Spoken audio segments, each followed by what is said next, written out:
Hey guys, it's Mort here, and thank you so much for stopping by. Today I've got over an hour of horror stories for your listening pleasure. But before we get to that, a horror story that's happening right now is the desolation caused by Hurricane Harvey. Many people have been left homeless with their whole lives uprooted and most things they own destroyed. And many of them are relying on charitable organizations and donations to get food and shelter. I've linked a GoFundMe page in the description of the video that will donate all proceedings to the disaster relief. Thank you. But without further ado, it's time to get comfortable and let the darkness take control. I was working in the third largest building on this planet for floor space. It was around 3 AM on a Sunday, and I was walking down an aisle in the middle of my department.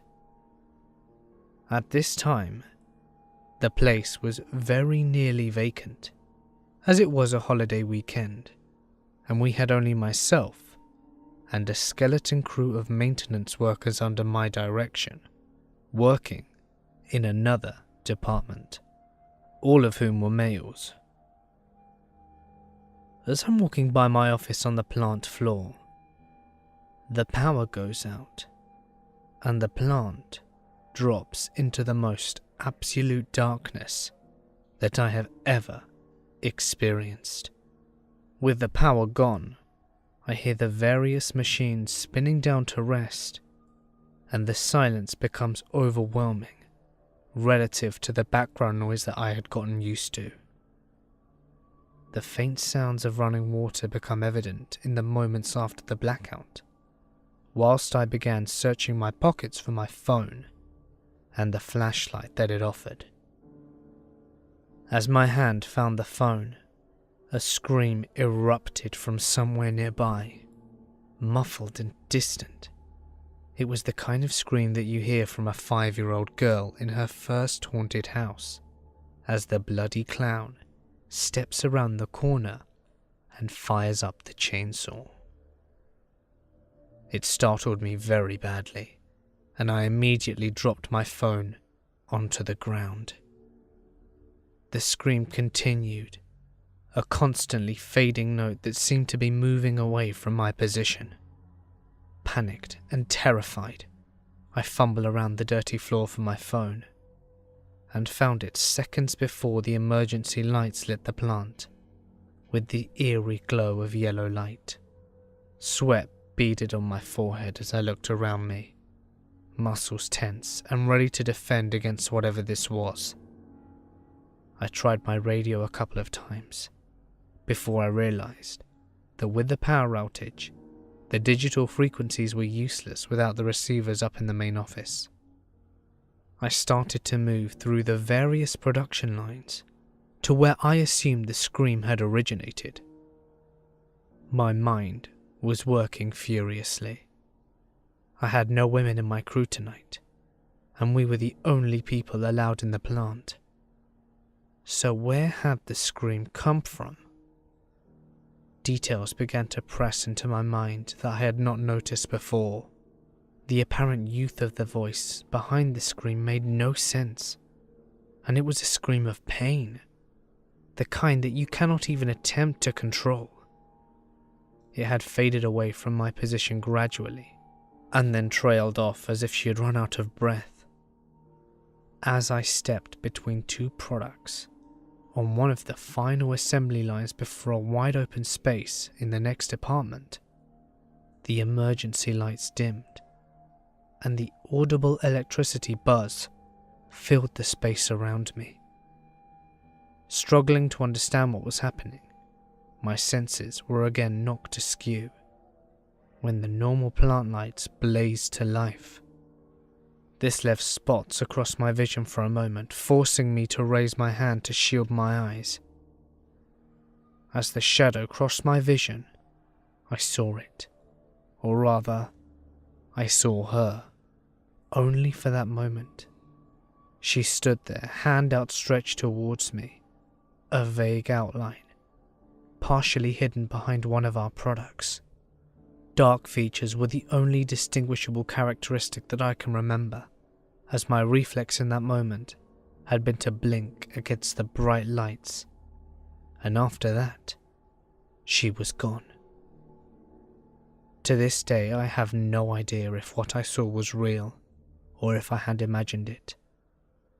No tales are told of the mysterious young woman in the repair hall, not by anyone but myself. No one knows of any deaths matching to her description in the area, or ghosts known to haunt the plant. Not a soul had heard a scream in the darkness, not before, during, or after those black pre-dawn minutes. Believe me, I tried to find someone, anyone with information that might explain what I saw, but all to no avail. I'm left wondering, with a memory more crisp than any photograph I've ever seen, of that young woman standing in the distance, her arm outstretched towards me. Needless to say, I did not revisit the same location of the event, ever, because nopes don't get any bigger than that. A few years ago, we had an apparent suicide, pedestrian versus train. Hispanic male in his early 20s, and he left a note and then decided to go take a nap on the tracks. It was a mess. I mean a real horror show of a mess. And anyone who's ever had to work a rail-grade collision knows that your investigation takes a back seat to getting the train moving again. So we are working like crazy to get everything in order so that we can release the train. Well, and this is the creepy part. The family claimed we missed something out there. Personal property of the deceased, I suppose. According to the mother and grandmother, this kid had a big, gaudy gold cross neck chain that he loved more than life itself. We searched for it high and low, and never found it. We even came back out with a K9 unit and tried to pick it up, but still, no dice. At this point, it's just gone. Disappeared into thin air. Well, this guy's younger brother is a 17-year-old kid with a chip on his shoulder. He goes out there at night a few hours after we'd cleaned up and decided to look for himself. Before he went out though, he told his friends and family that the cops were worthless and that we were not trying to help. I shit you not. You cannot make this stuff up. He gets hit by a different train in almost the same damn spot on the tracks. You could still see the bloodstains on the shale. So sure as hell we go out, and I'm not even kidding. We find this poor kid over 100 feet of tracks, and he's got the gold chain clutched in his hand. That's some Final Destination shit right there. I felt so sorry for the parents. During my last semester at college, I was assaulted by a football player for walking where he was trying to drive. Note, he was 325 pounds, whilst I was a mere 120. Whilst unconscious on the ground, I lived a different life. I met a wonderful young lady. She made my heart skip and my face red. I pursued her for months and dispatched a few jerk boyfriends before I finally won her over. After a 2-year relationship, we got married, and almost immediately she bore me a daughter. I had a great job, and my wife didn't have to work outside the house, When my daughter was 2, my wife bore me a son, and my son was the joy of my life. I would walk into his room every morning before I left for work and doted on him as well as my daughter. One day, though, while sitting on the couch, I noticed that the perspective of the lamp was odd, inverted almost. It was still in 3D, just wrong. It was a square lamp base, red with gold trim on 4 legs, and a white, square shade.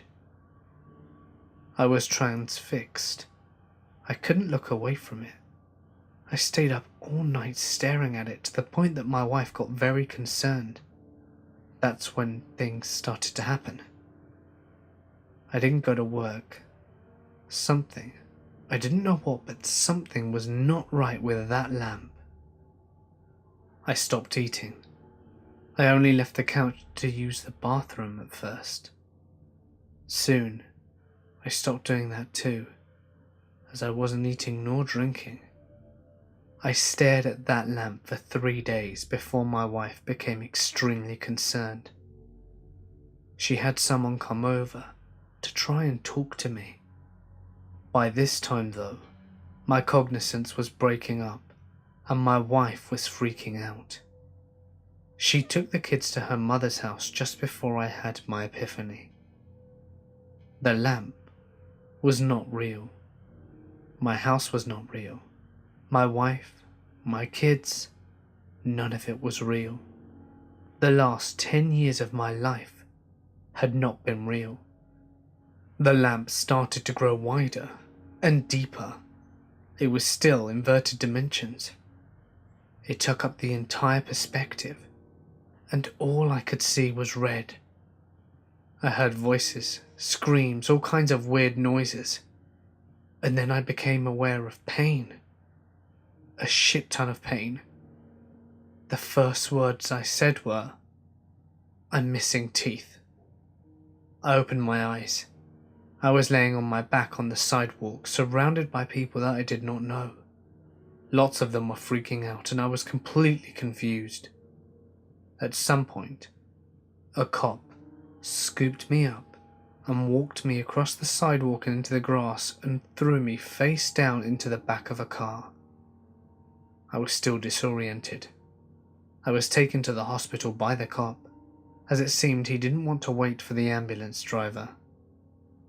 I went through about 3 years of horrid depression. I was grieving at the loss of my wife, my children, and dealing with the knowledge that they never existed. I was scared that I was going insane, and I would cry myself to sleep, hoping I would see her in my dreams, that I would blink, and I would wake up again in the reality that I once knew. I never have, but sometimes I see my son, usually just a glimpse out of my peripheral vision. He is perpetually 5 years old, and I can never hear what he says. I have no idea what happened. Could I have dreamt it all? Could you dream 10 years of a whole life? A person, moments shared, places gone, new experiences, new tastes, new smells. Can it all come from your mind? Really? I don't think so. But like I said, I have no explanation for what happened that day, and it still leaves me speechless. Almost 2 years ago, I was a young female of 21 years old looking for some work to pay off for my student loan. Luckily for me, I found a job at a pharmacy in my downtown shopping mall. Me and a group of 10 others were tasked with transferring stock from the old store to their new location within the mall. The job was tedious, but considering that I was being paid for transporting cases of stock from their stockroom in the basement up to the new store upstairs, the work wasn't so bad.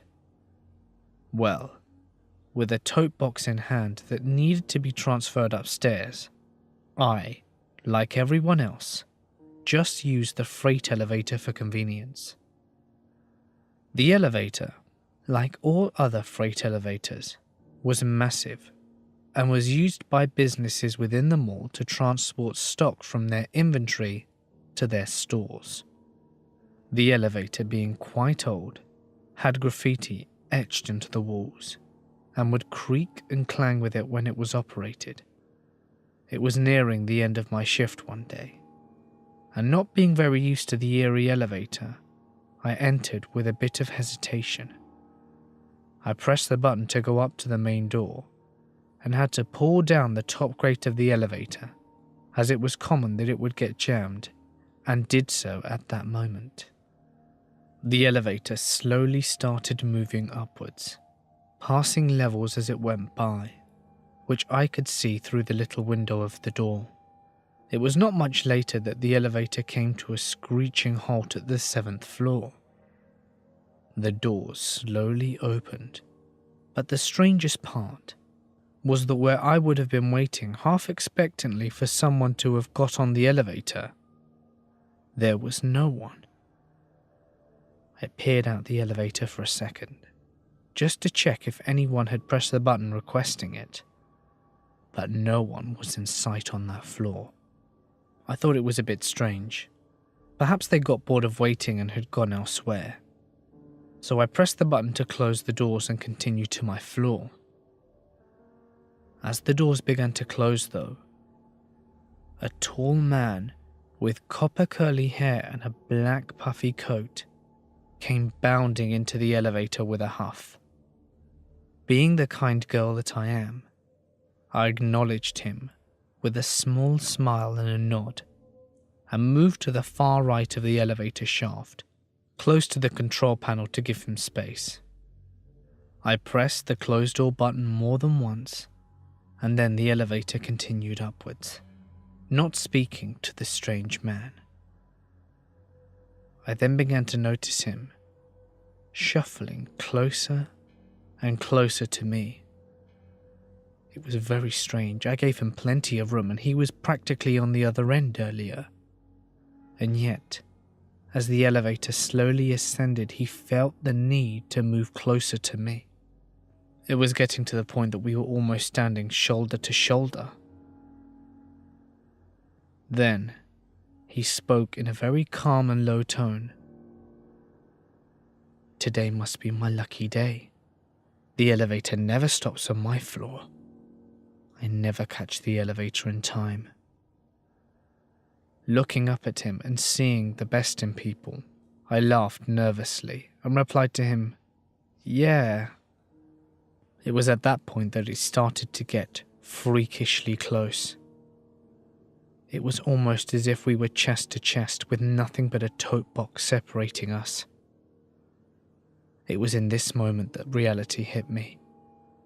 This man was making me feel very uncomfortable and was giving me a very creepy vibe.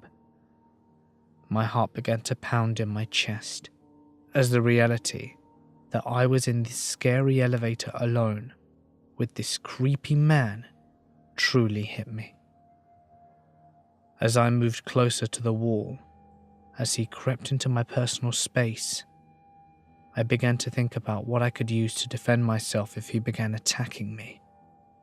The only weapon or tool that I had was this tote box. It was very flimsy, and it was just a barrier between him and I. I glanced at the control panel and watched as the numbers of the floor levels changed painstakingly slow. I prayed that we would reach my floor soon, as I was afraid that he was going to do something terrible to me. The man just stared maniacally into my soul, as if contemplating what to do to me. My entire body began to shake, and my heart felt as if it would burst out my chest. I was just so scared. Just as soon as I accepted the situation and prepared myself to fight back, the elevator screeched to a stop on my floor, The doors slowly creaked open to 4 individuals waiting to enter. I let out a breath that I had been holding in the entire ride, as I was so relieved to see other people. One young woman glanced down at me on the elevator as it opened, and looked at the man and smiled and said, "Hey, how are you?" And the creepy man reacted like a switch had been turned off inside him, smiled back excitedly and responded, "Hey." It was at that point that the group entered the elevator, and I took the opportunity to bolt out the doors and back to the pharmacy. When I got home, I felt shaky and terrified. I could not get the image of this man's creepy smile out of my head. I didn't want to after that day, but I remained at the job as I desperately needed the money. But I never went into the elevator alone, and I always carried an X-Acto knife in my pocket just to be safe. But I never did see that man again. There have been several assaults in the downtown area since then, and whenever I would hear these stories, I would always wonder to myself if these were ever connected, in part, to that man with the curly hair and the creepiest smile. This story takes place in August of 2013, in the mountains of South Oregon. I am a USAF Security Forces airman, in other words, a military policeman. My girlfriend was at work, and as a swelteringly hot day began to turn into thunderstorms, my buddy Nick and I decided to go exploring some back roads and get out of the heat in town. South Oregon is crisscrossed with logging roads, some actively used and many totally forgotten and grown over. Nick and I spent many of our days searching on roads that we knew, finding roads that we did not, and driving for hours into the mountains, eventually navigating back to paved roads. On this particular day, with storm clouds building over the mountains, we set off on a road that we'd never been on before and began the drive into the mountains. After driving for about an hour, we hadn't seen nor heard any signs of any other people in the woods. We rounded a bend into the thick fir woods and emerged into a meadow that was totally surrounded by thick aspen groves. The meadow was perfectly flat and eerily still. We both noticed the strange stillness almost immediately. No birds, hardly any insect noises, no squirrels, and certainly no other people. On the far side of the meadow, right at the edge of the tree line, there was a picnic table. The table was very odd, however. It was painted a bright orange and was much larger than a typical picnic table in a park. Remarking on this, Nick drove through the meadow to get a closer look. I remember being apprehensive as we approached. The whole scenario was exceptionally strange. The overall silence of the aspen grove was unsettling. Also, it was nearly impossible to see far into the trees, as aspens grow extremely close together. When we parked by the table, I hopped out the passenger seat of the truck to check it out. I'm not very tall, only about 5'5", but regardless, the table was ridiculously oversized and practically unusable. The seats were nearly at chest level, meaning I would have to climb up to even sit on them. As I was looking at the table, Nick called me over to the truck, and I noticed that he was looking back into the aspens. At first, I couldn't see what he was looking at, but then I noticed a splash of colour that was completely out of place in the thick trees. A small, one-man tent was set back in the trees, about 50 feet away from this strange table.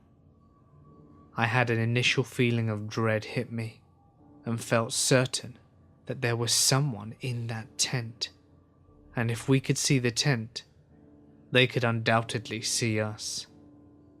There were no campgrounds in the area, no people, no main roads for miles.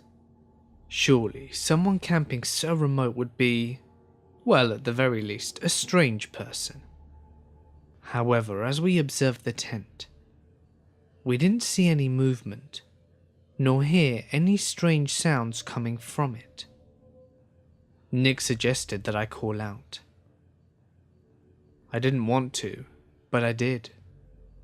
"Hey, anyone in there?" There was no reply. Feeling completely on edge, Nick and I thought about driving away and leaving this strange area. But we began to fear the worst. What if there was a body in that tent?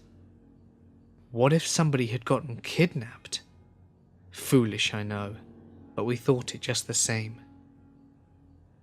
After some debate, we decided to have Nick turn the truck around to drive away from the campsite, should there be any need to leave in a hurry. He would be waiting at the wheel. My heart pounding, I started walking through the trees towards the tent. I was totally keyed up, with my senses on full alert. When I reached the campsite, several things struck me as odd. Backpacks were scattered all over.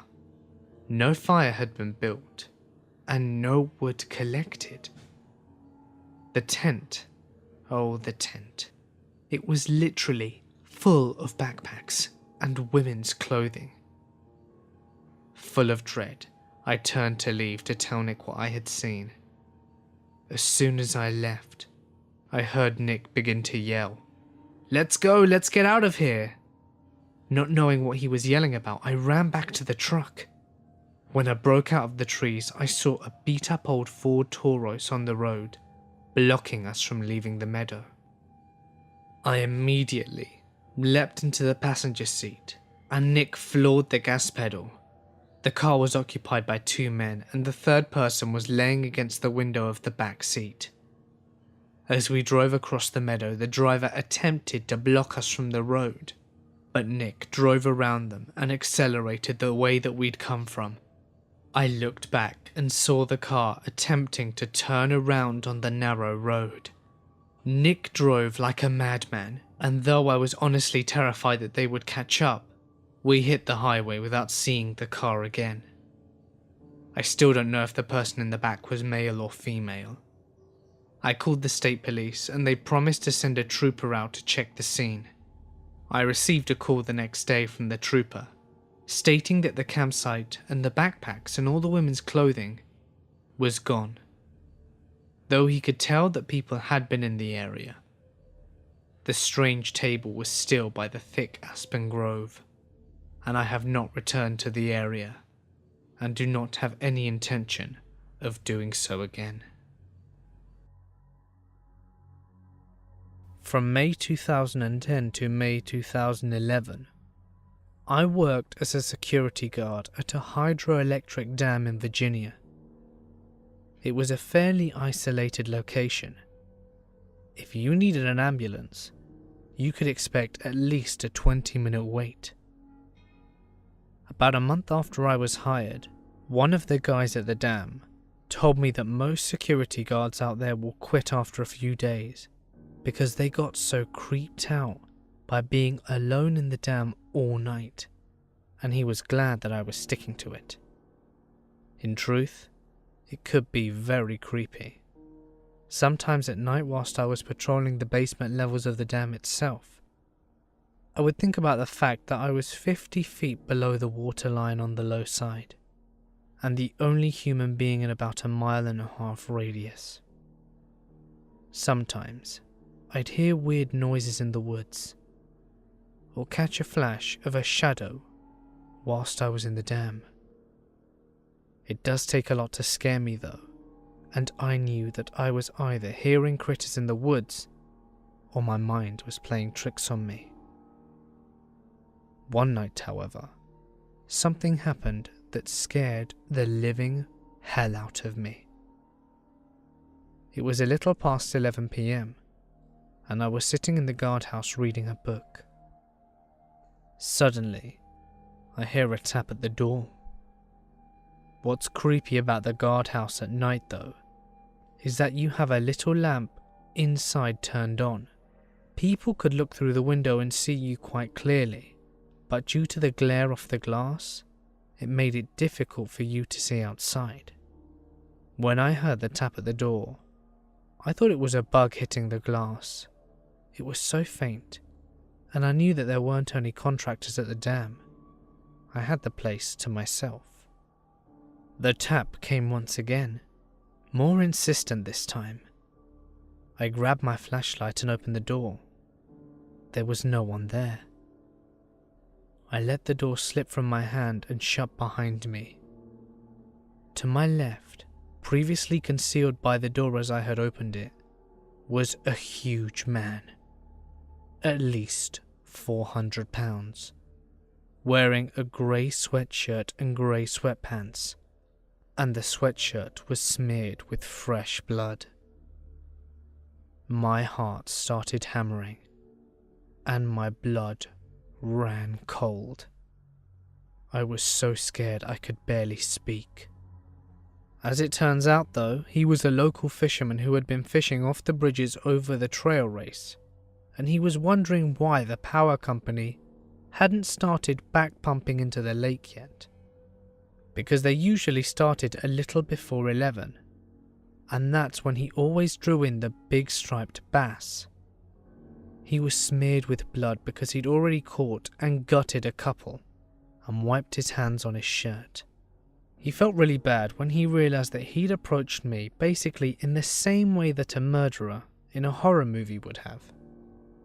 I am thankful to this day that I am an unarmed security guard, because if I'd have had a gun, I would have either shot him or accidentally shot myself whilst trying to shoot him. This happened a couple of years ago in my neighbourhood. An elderly neighbour thought that one of the strays that she regularly fed was in the backyard of a vacant house next to her backyard. I told her that I would go look, as she was very anxious about it and worried a lot of the time. I was on my cell phone, and she was on her home phone. The house next door to the vacant house had a radio on the garage. People were working on the car, birds were chirping, and you could hear kids down the street. She's at her back door, and we can see each other as I walk along the side of the vacant house. I call the cat's name and saw nothing move, and was relaying this to her as I walked further into the backyard. But then all of a sudden, something happened. I could no longer hear the radio next door, nor the people, nor the children, nor the birds. The phone became very staticky, and when I looked over to her back door, it was like a mist. I could hardly see her. I yelled into the phone, "Can you hear me?" And in reply, a man's voice said, "Help me." I flew out of that backyard. I stopped a few houses up to catch my breath. I could hear the radio people and birds and kids again. The phone was no longer staticky. She said over the line, "What the hell was that?"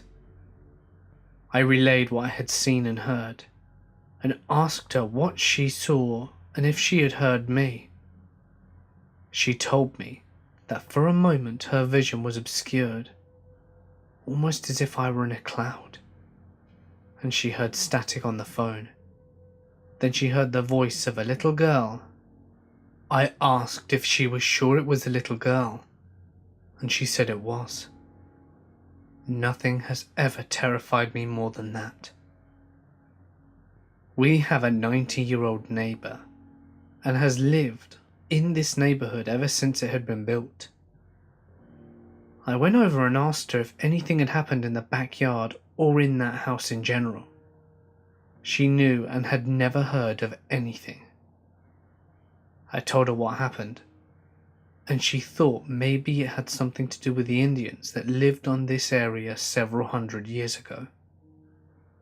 There is no amount of money that would ever entice me to go into that yard again, and I shudder to even look at it. When the house was torn down, the neighbourhood shook more than for any other house. In the year 1972, my younger sister and I were forced to move from our home in Norway to go live in the UK. My mother had just married an Englishman who had 4 children of his own, and they were expecting another one. It was a miserable time for me, because at 6 years old, I had not begun school yet in Norway, so consequently I spoke no English. I had also been forced to leave my father and beloved grandparents behind, and my own mother was more interested in her new husband than any of her children. My childhood was the unhappiest time of my life, and this was only exasperated by the experiences in the manor house in which we moved to. The old manor house was situated in a seaside town. From the outside, it was the picture postcard of the British countryside. A large lawn surrounding the driveway leading to the house. A glass greenhouse, stables around the back, and horses in the paddock. But behind this facade, we experienced such horrors, some that I still struggle to talk about to this day. Us children all experienced paranormal activity, particularly at night, and it left us exhausted. Our parents were not particularly concerned and often shut us out. All we had were each other, and it was terrifying. You dreaded sleep and the activity that would come with it. I would sleep with my dog and cat on the bed, but even they could not bring me enough comfort. One night, when I was around 9 years old, I was awoken by my dog standing near the bedroom window growling. The cat was standing with her back arched and fur standing on end, hissing loudly. All of a sudden, though, my dog whimpered, and then suddenly there was silence. The room went cold, and the darkness seemed to engulf us. I got out of my bed shaking in fear and crept towards my bedroom window, where my dog was now crouching, ears pinned down to her head. The floorboards creaked under my weight. As I reached the blacked-out curtains, I peeked out to see if there was an animal in the front yard that could have startled the cat or dog. But I saw nothing. I craned my neck and looked beyond the greenhouse. Again, there was nothing. I sighed. I took a step back and went to draw the curtain. But then, suddenly, everything happened at once. The dog started barking ferociously and frothing at the mouth, and my bedroom door swung open and slammed hard against the wall. My posters then flew off the walls. I turned back to the window and I saw the face of a man smiling menacingly at me. Terrified, I spun around expecting to see someone who stood behind me. But when I did, there was no one there. I turned back to the window and it was gone. All that was left was the fog imprint from the outside of the window, as if someone had had their face pressed up against it and was looking in. My room was on the second floor, and no one could have reached that far without a ladder. Since that day, I have never forgotten that face. But the activity continued. I would wake up nearly every morning with my posters littered all over the floor, and would spend the first part of my day pinning them back up. It was relentless. My parents never believed me, but after months of torment, I refused to leave my mother's bed at night. It was then when my stepfather was forced to sleep in my bedroom for a night, and only after he experienced it for himself did he believe me. When he woke up in the morning, all of my posters were laying skewed on top of him. Despite all of this, there was one thing that did bring me comfort during my miserable childhood.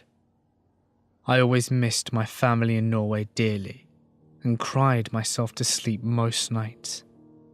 But then one night, I felt a light touch brush beside my hair from my face. This simple and intimate action brought me so much comfort.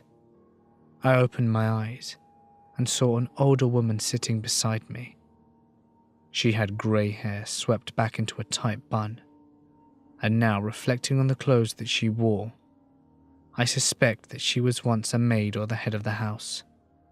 After all, this was a very old large manor house.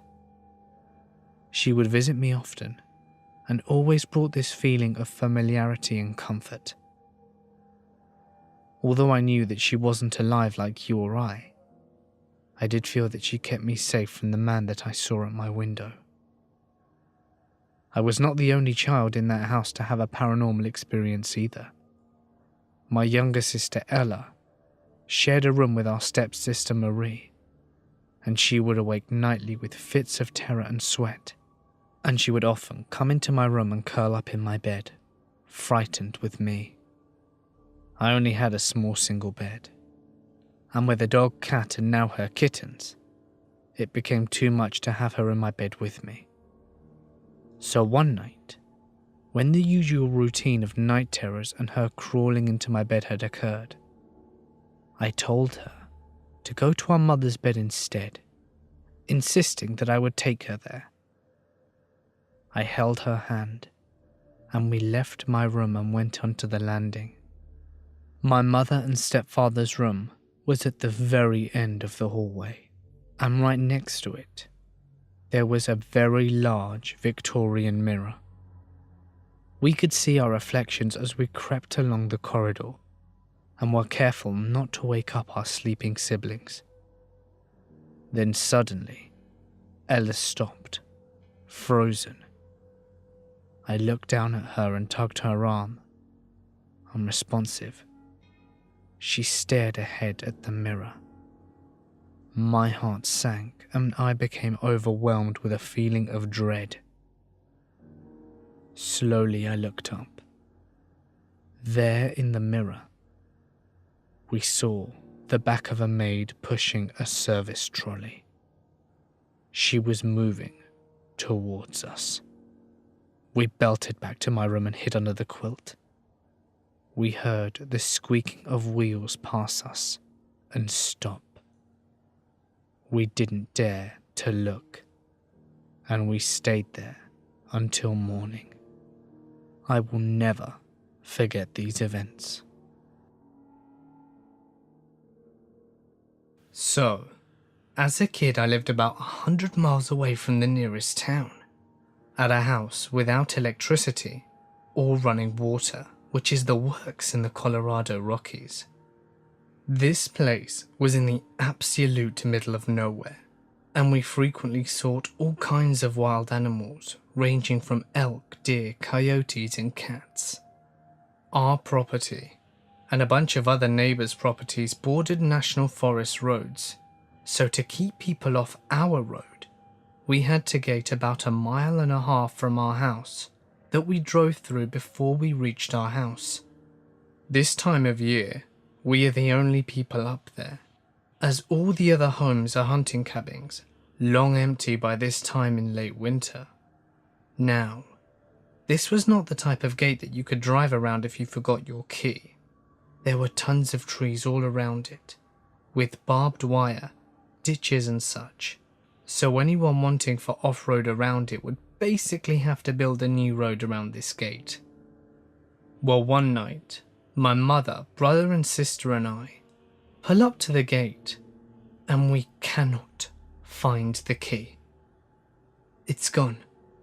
So one of us, i.e. me, has to walk all the way back up to the house in the pitch black to fetch the spare key and make their way back down.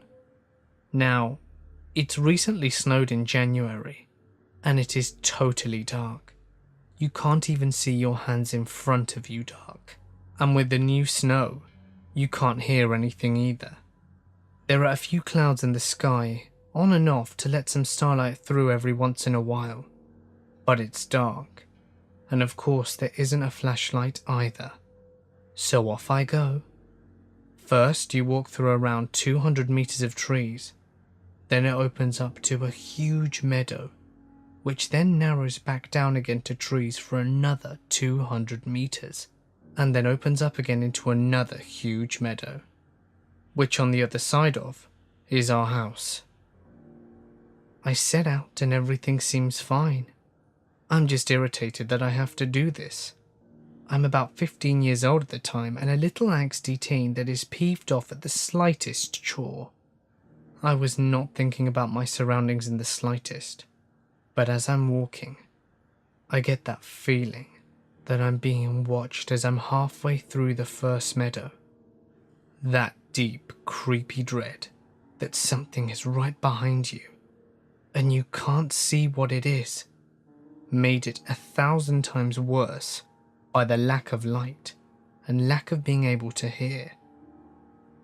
My first instinct was to run, but I knew that if there was something, I was just going to provoke it, so I kept going, and then stopped to try and listen, as I heard a crunch echoing my footsteps. Holy shit. This time I walked a little faster, and I knew there was something behind me. It was probably a cat as well, so I just kept walking right into the second bunch of trees before it opened up into a meadow. I could see our house. I could feel the pressure. At this point we were predator and prey, and I could feel the breath on my shoes. So second clearing comes up and I know what the plan is, and I am about to book it. Thankfully, I'm familiar with what to do, and I scream as loud as I can. As I do so, my dogs hear me and they run to chase whatever it is from behind me. They continue running past me and I book it into the house. When I get in, I grab the 12 gauge first and the keys second, then pick up the tractor keys and jump in.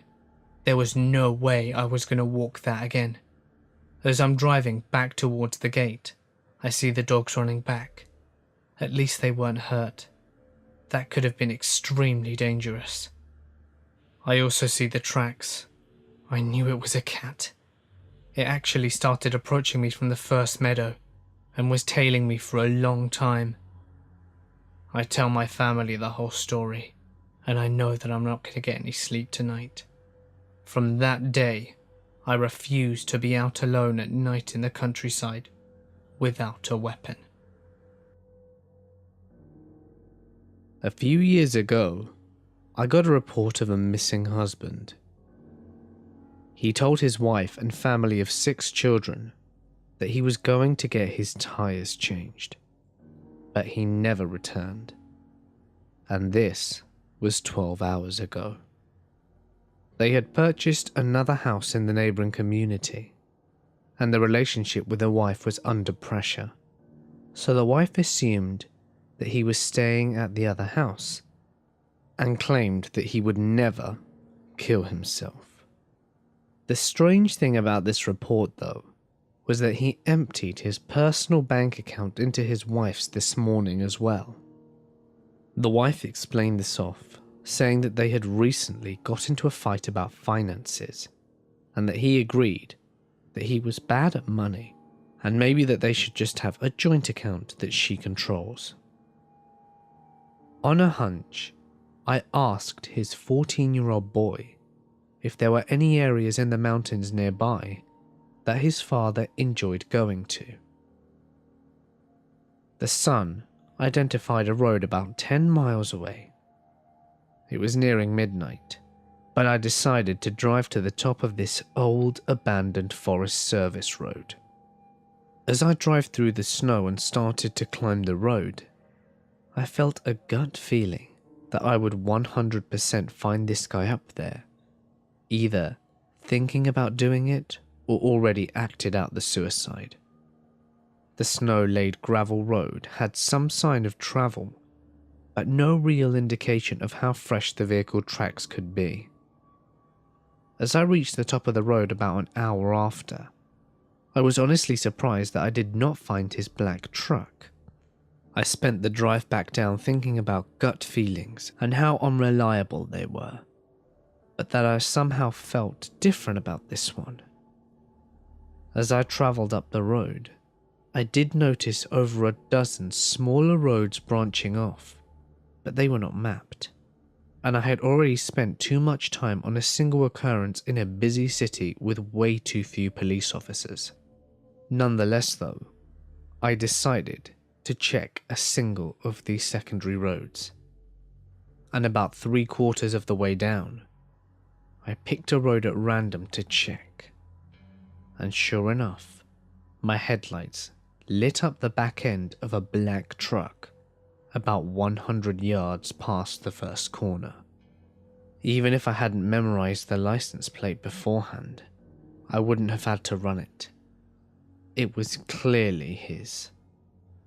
I radioed that I'd found the truck, parked my vehicle, and travelled the 20 feet to his truck, with my heart beating like I was doing a sprint rather than a normal run. What I found inside was a mess of brains and blood, caused by a self-inflicted gunshot wound under the chin. I'll save you from the description. There was just something about this gut feeling whilst travelling this abandoned and quiet mountain road, followed by a sense of being tricked by the gut feeling, then finding out it was true by discovering such a gruesome scene. Having to wait 3 hours next to his truck waiting for body removal, and then to end it all by having to go to the family who was expecting good news to deliver to them the worst news possible. That makes me feel creeped out to this day.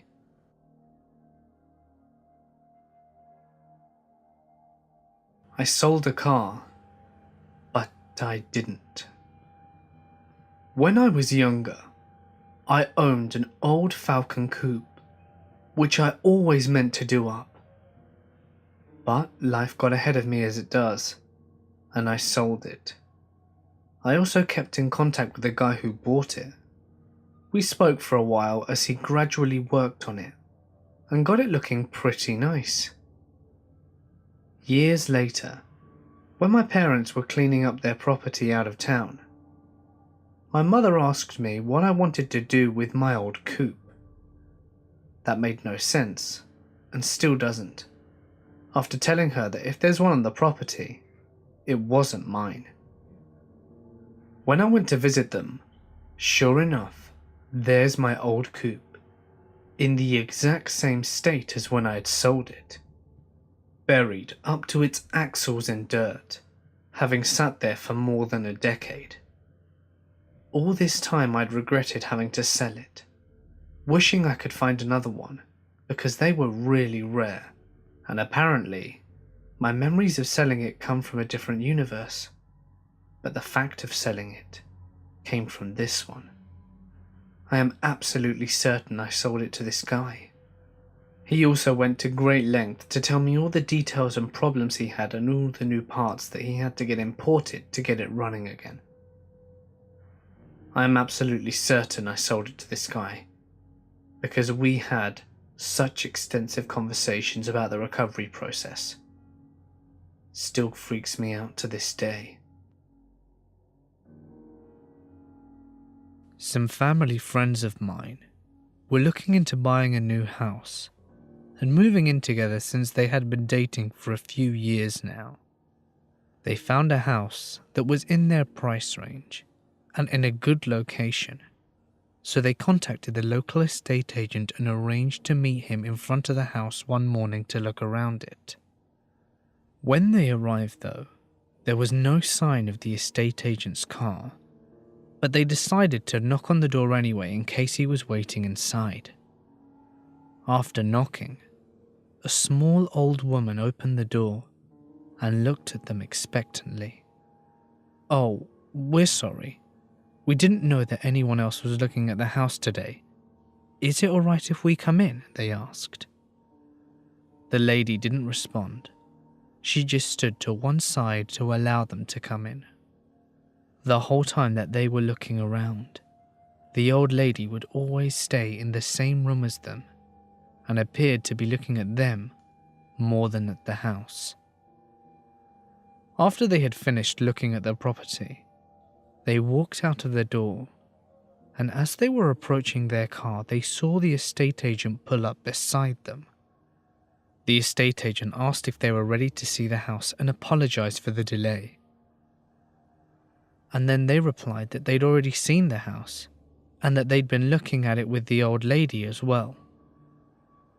The agent looked at them perplexed and said that no one else was scheduled to look at the house today and that he had the only key to the door.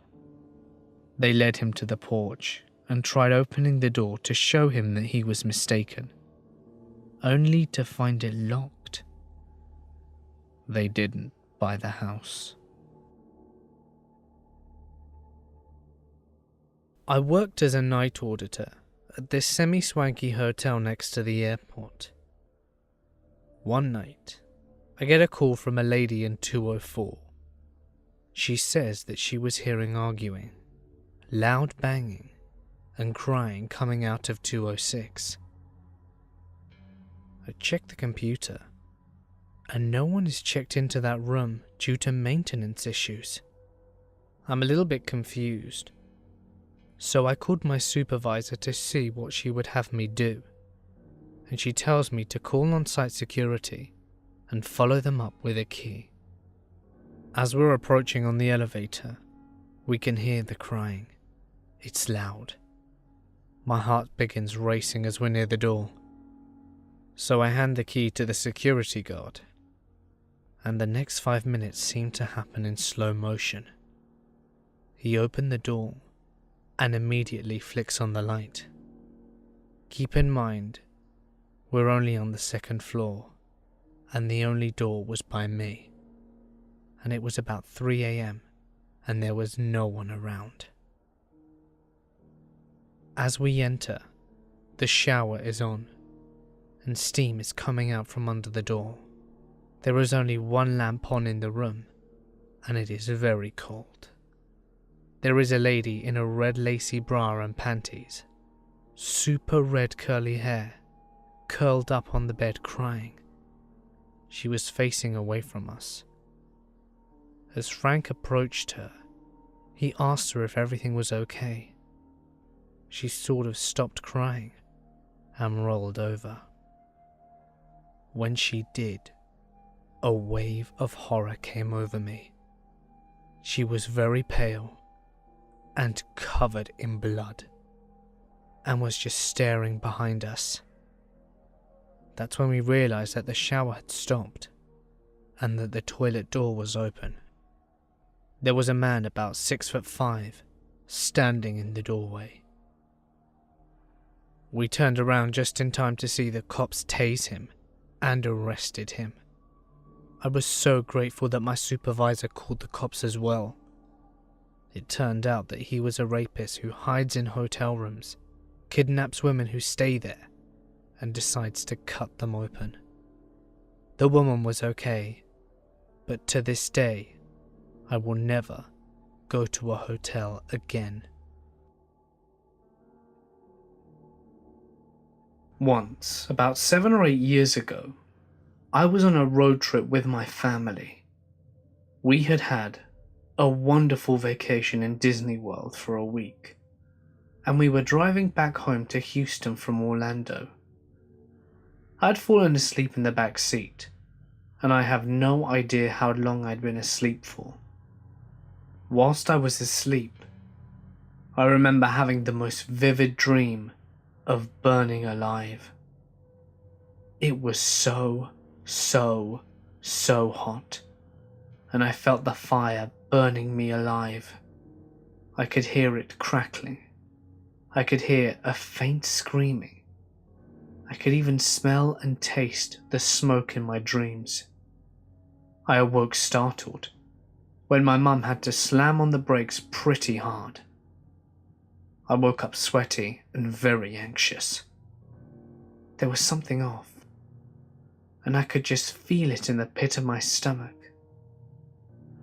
I asked my mother why she slammed on the brakes, and she just said something about traffic starting randomly on the freeway.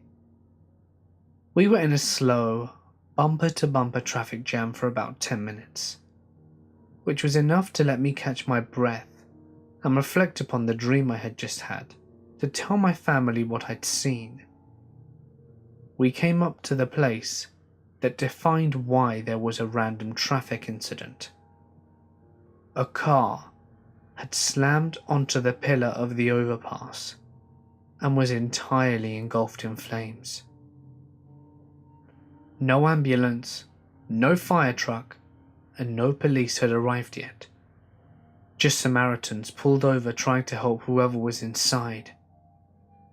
Immediately I knew they weren't alive, and I had just been experiencing what they were.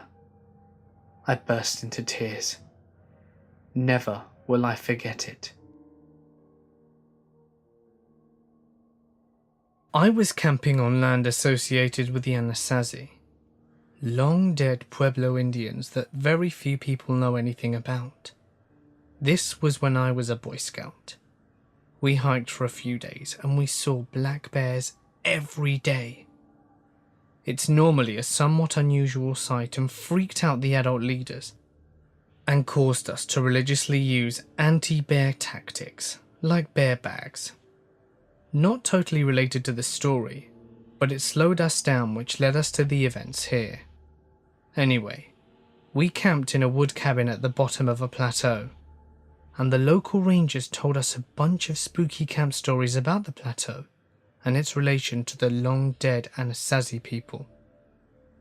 Even their real names is lost to history, as Anasazi is what the Navajo called them, meaning ancient enemies, or those who are not us. Another part of what they told us that stands out is that the Anasazi were obsessed with ravens, and possibly crows as well, and a lot of their superstition revolved around massive raven people, and people with raven heads, stuff like that.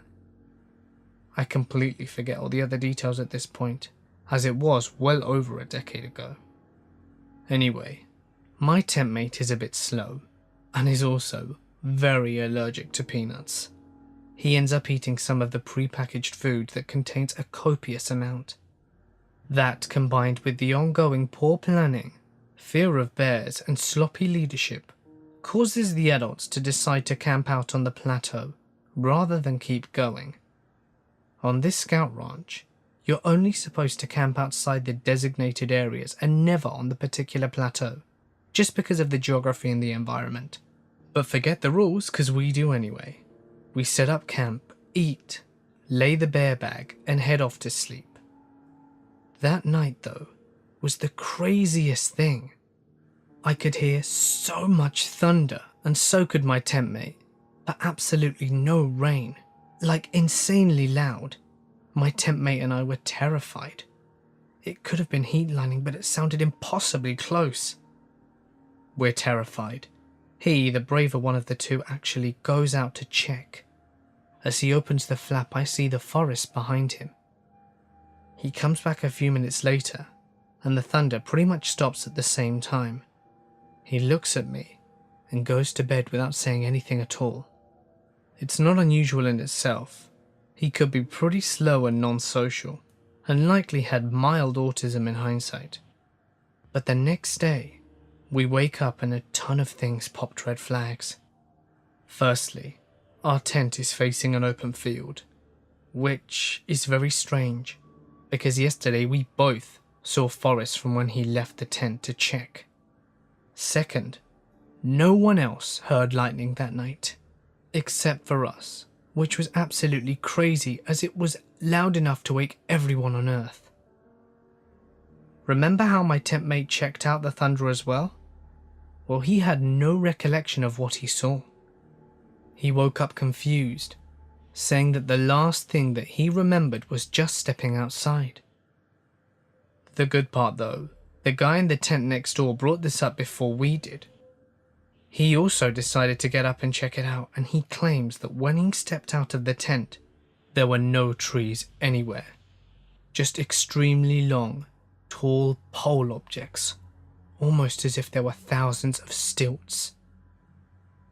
When he looked up, he also said that there was no lightning visible, but it was super bright, full moon on steroids bright.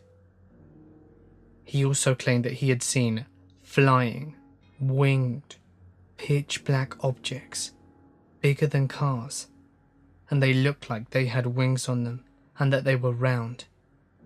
He dove back inside and doesn't remember going to sleep or the noise going away. Remember the giant raven myths? I did, and I was scared shitless.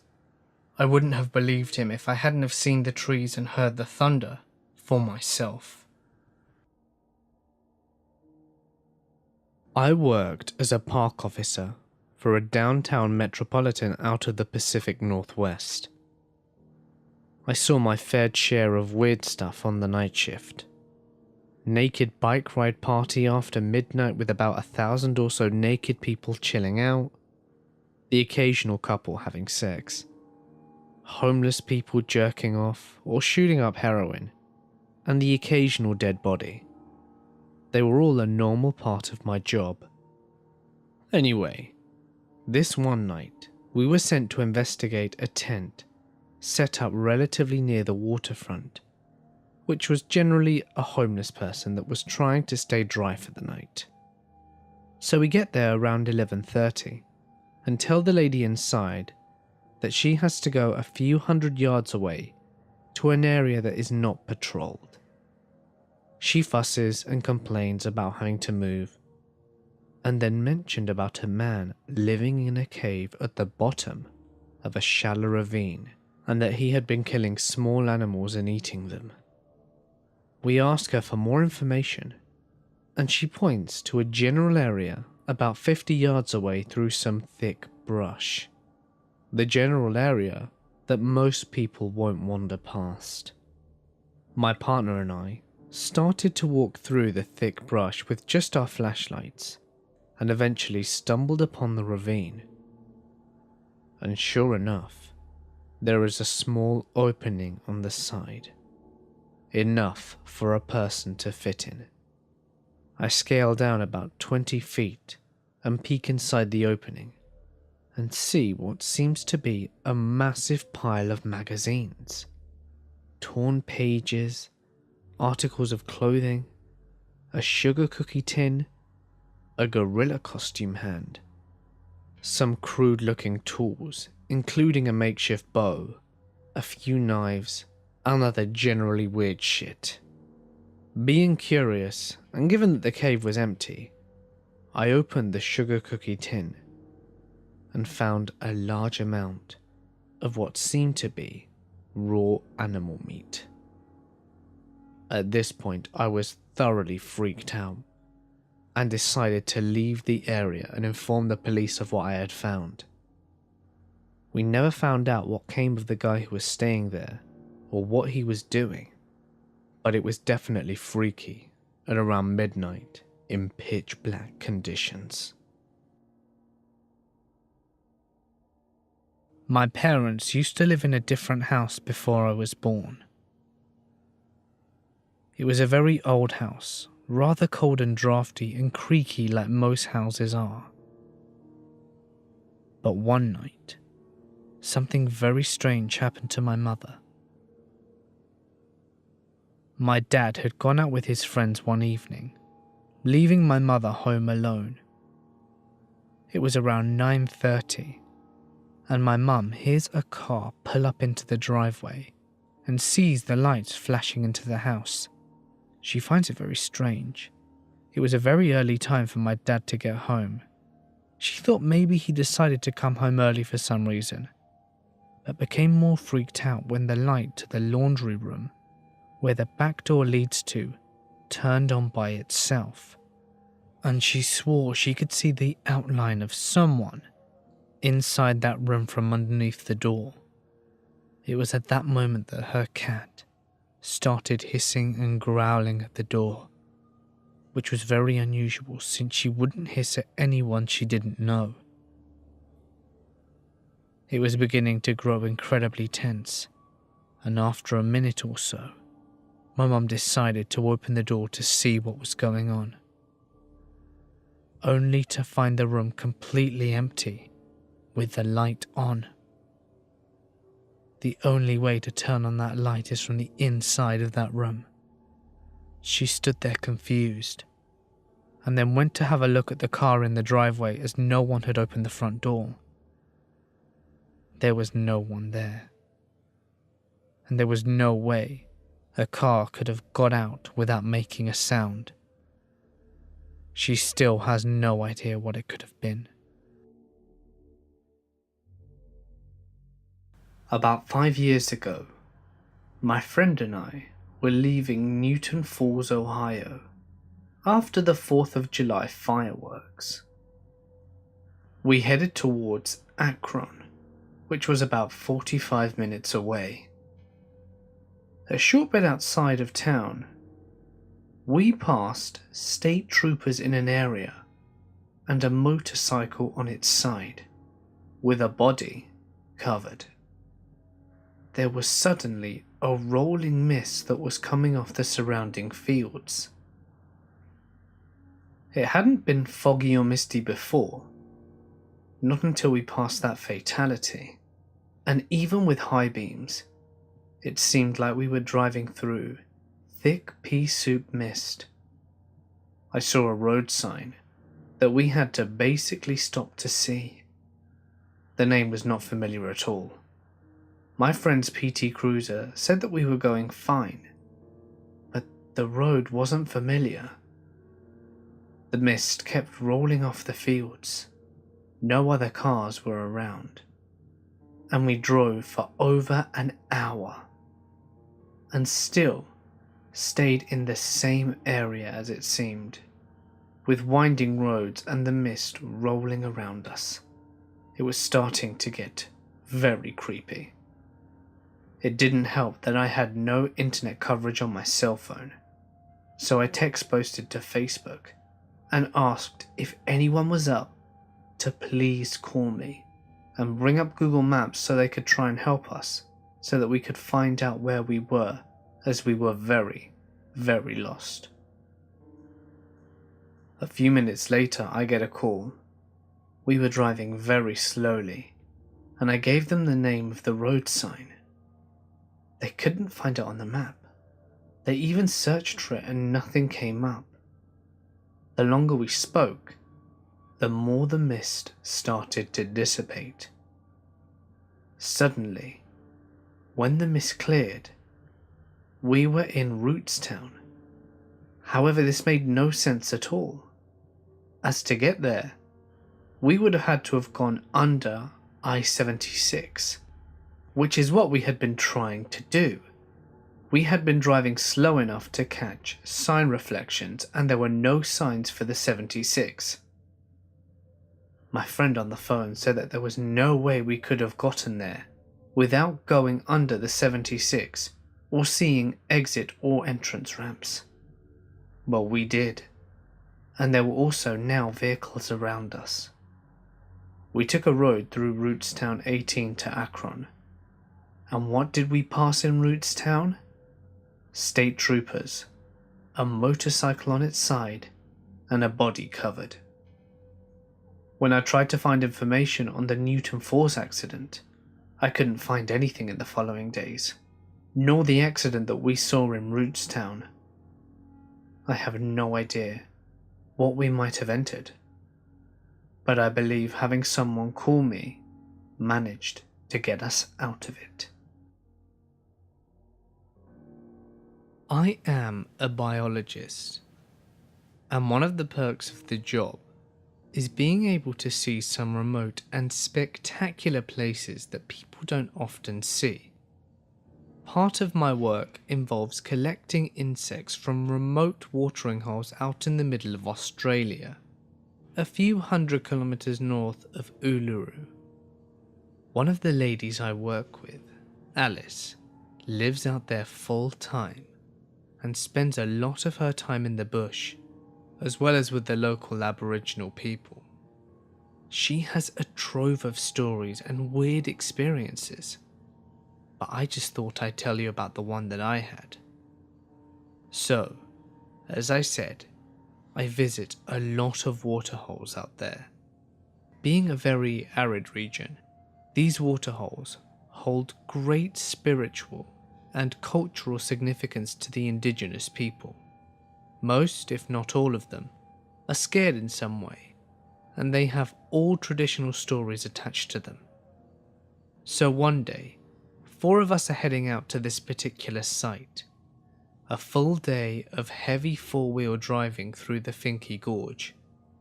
When we get there not long before sundown, as we pull up there is a black dingo standing in the spot that we are going to camp. He stares at us for a bit, then disappears off into the bush. This is normal, they always do that, and isn't weird in itself. There are plenty of dingoes out there and they come in a wide range of colours. It's not that common to see a black one around there, but it's fine. We set up camp and have a nice night looking for pythons and drinking wine. We slept in swags, kind of like tents that just fit in a sleeping bag, and sometimes has a little fold-up netting so that you can sit up in there. It was really windy that night, so no problems with spooky noises, and I went to sleep pretty quickly. That night, though, is when I had it. The extremely vivid dream about the black dingo coming into camp. It was sniffing around my swag and scratching at the netting as if it were trying to get in. The dream bothered me, and I woke up and went back to sleep pretty soon after. Still, not so weird. We woke up in the morning, did our sampling, packed up camp and started off back on the long drive to town. After we'd been driving for a bit, Alice starts talking about how seeing the black dingo at the campsite yesterday really freaked her out. She didn't say anything earlier because she didn't want to spook us, but it turns out that in the traditional folklore, the waterhole is protected by a black dingo spirit. The last time Alice camped out there with other people, one of them had a dream that a black dingo came up to their swag, managed to get in, and began attacking her. This lady woke up in a panic, with long, deep scratches all over her face, and no reasonable explanation for how they got there. I had no idea about this story before I had my dream, and I didn't even mention it to anyone that morning. There is definitely a special feeling to a lot of these places. It's very hard to describe, but when you're out in the country, these kinds of weird semi-spiritual coincidences are commonplace. I'm just very glad that nothing bad came from mine. This happened when I was interning with the Sheriff's Police Department, so most of my time was spent on patrol. We got called out to do a wellness check, which the deputy thought was going to be a piece of cake, like she was out of town or something. We get there, and we are met by the neighbours, who told us that the mail is piling up in the mailbox, and that there are several untouched packages on the porch. So we go up to the house, and the front of the door is unsecured. So we crack open the door a couple of inches, and the deputy calls inside. But the door won't move anymore. The house was one of those split houses where the stairs met at the front door and the upstairs and downstairs are offset. So we concluded that there might be objects behind the door.